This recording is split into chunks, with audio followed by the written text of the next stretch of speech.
So the third concept that I wanted to talk about was hands that are better to snow. Generally, most people who play triple draw understand the concept of snowing.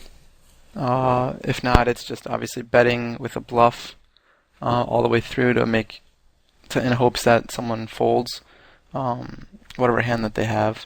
Usually like a misdraw or something like that on the river. Otherwise, they're going to call you. Understanding when to snow is very dependent on game flow and the person. But as general rules, if I'm even going to think about snowing, I will have wanted to start with a bunch of cards that help someone else, like 3 deuces or 3 sevens or 3 fours and 2 fives. Cards that other people need in order to make very strong hands.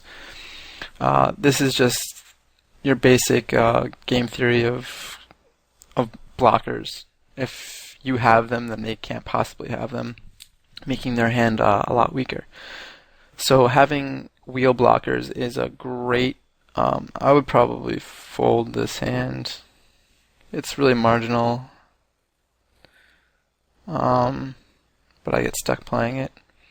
And now I should fold here because I don't think he's gonna bluff. Good. But yeah, so having blockers to wheels is going to be a very good motive to want to snow in a hand. And if you are going to snow, it's very important to follow through with it. Don't just decide just because he starts drawing 1 that you get nervous and that, oh no, he's probably going to make his hand, and then just give up. You just got to bet all the way through. Also, you have to know when they're aware that you're snowing and might make a raise to get you to fold your hand. So if you're in a game like that where people are very aware, you can start taking pat jacks or something like that at the start and start snowing with those hands. This way you have some actual equity if the person's actually drawing. It's kind of like a value snow.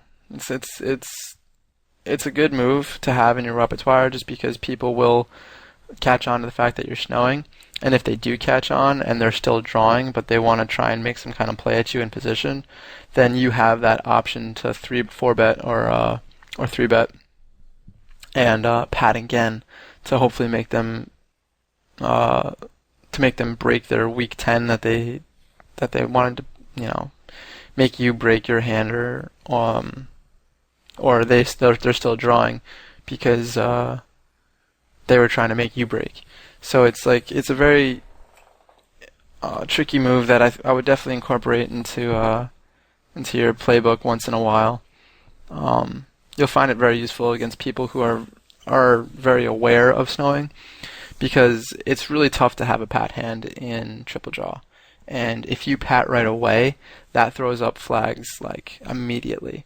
So for the most part, people are snowing after the first draw. They'll draw 1 to make it look like that they have a really strong hand and then that they're pat.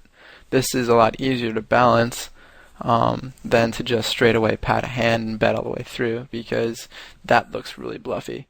And you're not going to have too many hands that you're going to be able to do that with. But you will have a bunch of 1-card hands in your time at the table that it's not too crazy to think that, oh, the person probably just had a really strong hand. Like for example, I have a 1-card 8 draw. Now it could easily look like I'm snowing if the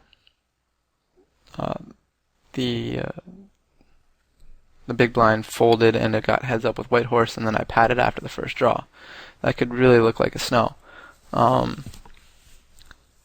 So in this case, when you draw 1 twice, you can pretty much take a snow out of that person's range, because they're not going to want to portray the image that they're weak or that they're still drawing pretty much ever. So signs that people are snowing is that they're going to draw 1 and then pat right away, or just pat right off the bat. So if you can keep that in mind, it'll be very profitable for you in the future.